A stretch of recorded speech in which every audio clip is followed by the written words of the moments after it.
അമേരിക്കയിലേക്ക് visiting വിസയിലോ student വിസയിലോ യാത്ര തിരിക്കാൻ ഒരുങ്ങുന്നവർക്കും നാട്ടിലുള്ള മാതാപിതാക്കളെയും കുടുംബാംഗങ്ങളെയും US-ലേക്ക് കൊണ്ടുവരാൻ ആഗ്രഹിക്കുന്ന പ്രവാസികൾക്കും ഒരുപോലെ നിർണായകമായ സുപ്രധാന അറിയിപ്പുമായി US എംബസി രംഗത്തെത്തിയിരിക്കുന്നു. വിസ അപേക്ഷകർ തങ്ങളുടെ വിദേശയാത്രയ്ക്ക് ആവശ്യമായ പൂർണ്ണ സാമ്പത്തിക ഭദ്രത സ്വയം തെളിയിക്കണമെന്നും അമേരിക്കയിലെ പൊതുജനക്ഷേമ പദ്ധതികളെയോ സർക്കാർ സഹായങ്ങളെയോ ആശ്രയിക്കില്ലെന്ന് ഉറപ്പുവരുത്തണമെന്നാണ് US എംബസി ഔദ്യോഗികമായി ഓർമ്മിപ്പിച്ചിരിക്കുന്നത്. അല്ലാത്തപക്ഷം വിസ അപേക്ഷകൾ യാതൊരു ദയയുമില്ലാതെ നിരസിക്കപ്പെടുമെന്നാണ് മുന്നറിയിപ്പ് നൽകിയിരിക്കുന്നത്. അമേരിക്കൻ ഇമിഗ്രേഷൻ നിയമങ്ങളിൽ എക്കാലവും ഏറ്റവും കൂടുതൽ ശ്രദ്ധിക്കപ്പെടുന്ന ഒന്നാണ് സാമ്പത്തിക സ്വയം പര്യാപ്തത. വിസ ലഭിച്ച് രാജ്യത്ത് എത്തുന്ന വിദേശ പൗരന്മാർ അവിടെ സാമ്പത്തിക ബാധ്യതയോ അല്ലെങ്കിൽ പബ്ലിക് ചാർജോ അഥവാ സർക്കാരിന് ബാധ്യതയാകുന്ന അവസ്ഥയോ ഉണ്ടാക്കരുത്. ഇത് US ഇമിഗ്രേഷൻ നിയമങ്ങൾ പ്രകാരം കർശനമായ നിബന്ധനയാണ്. സമീപകാലത്തായി വിസിറ്റർ വിസകളിലും സ്റ്റുഡന്റ് വിസകളിലും എത്തുന്ന പലരും കൃത്യമായ സാമ്പത്തിക പിന്തുണയില്ലാതെ പ്രയാസപ്പെടുന്ന സാഹചര്യങ്ങളും വ്യാജ ബാങ്ക് രേഖകൾ സമർപ്പിച്ച് വിസ നേടാൻ ശ്രമിക്കുന്ന തട്ടിപ്പുകളും വർദ്ധിച്ചു വരുന്ന പശ്ചാത്തലത്തിലാണ് US എംബസി ഇത്തരം അപേക്ഷകളിൽ പരിശോധന കർശനമാക്കിയിരിക്കുന്നത്. കേരളത്തിൽ നിന്നുള്ള പ്രവാസികൾ ഏറ്റവും കൂടുതൽ നേരിടുന്ന ഒരു പ്രധാന പ്രതിസന്ധിയാണ് മാതാപിതാക്കളുടെ B1 B2 വിസിറ്റർ വിസ നിരസിക്കപ്പെടുന്നത്. പലപ്പോഴും സെക്ഷൻ 214B പ്രകാരമാണ് ഇത്തരം വിസകൾ തള്ളുന്നത്. മാതാപിതാക്കൾക്ക് സ്വന്തമായി വരുമാനമോ വലിയ ബാങ്ക് ബാലൻസോ ഉണ്ടാകണമെന്നില്ലാത്തതിനാൽ അമേരിക്കയിലുള്ള മക്കളോ ബന്ധുക്കളോ ആണ് ഇവർക്ക് ഫിനാൻഷ്യൽ സപ്പോർട്ട് നൽകുന്നത്. ഇവിടെ അപേക്ഷകർ പ്രത്യേകമായി ശ്രദ്ധിക്കേണ്ട ഒരു കാര്യമുണ്ട്. സ്പോൺസർ ചെയ്യുന്ന വ്യക്തിയുടെ ഫോം I-134 സമർപ്പിക്കുമ്പോൾ വെറും ബാങ്ക് സ്റ്റേറ്റ്മെന്റ് മാത്രം പോരാ. സ്പോൺസറുടെ നിലവിലെ ജോലി, വാർഷിക വരുമാനം, കഴിഞ്ഞ 2 വർഷത്തിലെ IRS ടാക്സ് റിട്ടേൺ രേഖകൾ, ബാങ്ക് അക്കൗണ്ടിലെ ലിക്വിഡ് ഫണ്ട് എന്നിവ കൃത്യമായി തെളിയിക്കേണ്ടതുണ്ട്. അതുപോലെ തന്നെ അമേരിക്കയിലേക്ക് ഉന്നത പഠനത്തിനായി പോകുന്ന മലയാളി വിദ്യാർത്ഥികളെയും ഈ നിബന്ധന നേരിട്ട് ബാധിക്കുന്നുണ്ട്.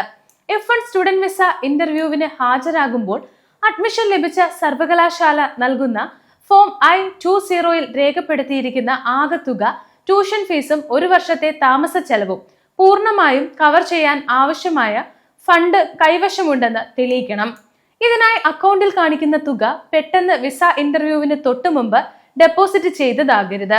ബാങ്ക് ബാലൻസിന്റെ സ്രോതസ് വ്യക്തമാക്കുന്ന രേഖകൾ, എഡ്യൂക്കേഷണൽ ലോൺ, അനുമതി പത്രങ്ങൾ, മാതാപിതാക്കളുടെ വാർഷിക വരുമാന തെളിവുകൾ എന്നിവ കൃത്യമായി സമർപ്പിക്കണം. പെട്ടെന്ന് രൂപപ്പെടുന്ന അല്ലെങ്കിൽ ഉറവിടം വ്യക്തമല്ലാത്ത വലിയ നിക്ഷേപങ്ങൾ വിസ റദ്ദാക്കുന്നതിന് പ്രധാന കാരണമാകും. ഇമിഗ്രന്റ് വിസകൾ അഥവാ ഗ്രീൻ കാർഡ് സ്പോൺസർഷിപ്പുകളുടെ കാര്യത്തിൽ അപേക്ഷകരുടെ സ്പോൺസർമാർക്ക് ഫോം I-864 നിർബന്ധമായും ഒപ്പിട്ട് നൽകേണ്ടതുണ്ട്. ഫെഡറൽ പോവർട്ടി ഗൈഡ് ലൈൻ അനുസരിച്ച് ആവശ്യമായ ഏറ്റവും കുറഞ്ഞ വരുമാന പരിധി സ്പോൺസർക്ക് ഇല്ലെങ്കിൽ വിസ അനുവദിക്കില്ല. ഇത്തരം സന്ദർഭങ്ങളിൽ ജോയിന്റ് സ്പോൺസറിനെ ഉൾപ്പെടുത്താൻ നിയമപരമായ അനുവാദമുണ്ടെങ്കിലും അവരുടെയും സാമ്പത്തിക ഭദ്രത ഇത്തരത്തിൽ കൂടുതൽ പരിശോധനയ്ക്ക് വിധേയമാക്കപ്പെടും. അമേരിക്കൻ വിസ അപേക്ഷകളിൽ ഏജന്റുമാരുടെയോ കൺസൾട്ടന്റുകളുടെയോ തെറ്റായ ഉപദേശങ്ങൾക്ക് വഴങ്ങി കൃത്രിമ ബാങ്ക് സർട്ടിഫിക്കറ്റുകളോ വ്യാജ സ്പോൺസർഷിപ്പ് രേഖകളോ ഹാജരാക്കുന്നത് അങ്ങേയറ്റം അപകടകരമാണ്.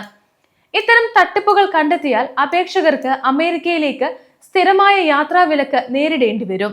വിസ ഇന്റർവ്യൂവിൽ ഓഫീസർ ചോദിക്കുന്ന ചോദ്യങ്ങൾക്ക് സത്യസന്ധമായും വ്യക്തമായും ഉത്തരം നൽകുകയും നിങ്ങളുടെ സാമ്പത്തിക സ്ഥിതി തെളിയിക്കുന്ന യഥാർത്ഥ രേഖകൾ മാത്രം കൈവശം വെക്കുകയും ചെയ്യുക എന്നതാണ് ഏറ്റവും പ്രധാനം. നിങ്ങൾ US വിസയ്ക്ക് തയ്യാറെടുക്കുകയാണെങ്കിൽ ഇനി പറയുന്ന പ്രായോഗിക ഘട്ടങ്ങൾ ഓർമ്മയിൽ വെക്കുക. ഒന്നാമതായി, വിസ അപേക്ഷ സമർപ്പിക്കുന്നതിന് കുറഞ്ഞത് 3 മാസം മുതൽ 6 മാസം മുമ്പ് വരെയുള്ള ബാങ്ക് സ്റ്റേറ്റ്മെന്റുകൾ സുതാര്യമായി സൂക്ഷിക്കുക. രണ്ടാമതായി, നിങ്ങളുടെ സ്പോൺസറുടെ സാമ്പത്തിക ശേഷി തെളിയിക്കുന്ന ഔദ്യോഗിക ടാക്സ് റിട്ടേണുകളും പേ സ്ലിപ്പുകളും വിസ ഫയലിംഗിൽ ഉൾപ്പെടുത്തുക. മൂന്നാമതായി, വിദ്യാർത്ഥികളാണെങ്കിൽ വിദ്യാഭ്യാസ വായ്പാ രേഖകളും സ്കോളർഷിപ്പ് വിവരങ്ങളും കൃത്യമായി ക്രമീകരിക്കുക. നാലാമതായി, നാട്ടിൽ നിങ്ങൾക്കുള്ള സ്വത്തുക്കളുടെ വാലുവേഷൻ റിപ്പോർട്ട് അധിക പിന്തുണയ്ക്കായി കൈവശം വെക്കാവുന്നതാണ്. അമേരിക്കൻ വിസ നടപടിക്രമങ്ങൾ കൂടുതൽ സുതാര്യവും കർശനവുമാകുന്ന ഈ സാഹചര്യത്തിൽ കൃത്യമായ തയ്യാറെടുപ്പോടെയും യഥാർത്ഥ സാമ്പത്തിക തെളിവുകളോടെയും അപേക്ഷ സമർപ്പിക്കുന്നത് വിജയസാധ്യത വർദ്ധിപ്പിക്കും. അമേരിക്കൻ വിസ നയങ്ങളെക്കുറിച്ചോ സാമ്പത്തിക രേഖകൾ തയ്യാറാക്കുന്നതിനെ കുറിച്ചോ നിങ്ങൾക്കുള്ള സംശയങ്ങൾ താഴെ കമന്റ് ബോക്സിൽ രേഖപ്പെടുത്തുക. പ്രവാസി മലയാളികൾക്ക് ഉപകാരപ്രദമായ ഏറ്റവും പുതിയ ഇമിഗ്രേഷൻ, വിസ, ലീഗൽ വാർത്തകൾക്കായി ഗ്ലോബൽ സമയം സബ്സ്ക്രൈബ് ചെയ്യുക.